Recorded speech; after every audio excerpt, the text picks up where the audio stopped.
Hello, kids! Welcome to Bible Kids PH. Today, we'll pray for our family. Let's thank God for them. Family is one of God's greatest gifts. They love us, care for us, and teach us about Jesus. When we pray together, our hearts grow closer, not just to each other, but also to God.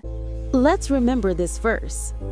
But as for me and my household, we will serve the Lord. Joshua 24:15. Dear Jesus, Thank you for my family, thank you for Mommy and Daddy. for my brothers, sisters, and friends. Please bless our home with love and peace, Help us to care for one another. and to always put you first. In Jesus' name, amen. Always thank God for your family, kids, and never forget to pray for them every day. Balik tayo sa Bible Kids PH ulit, ha? See you next time!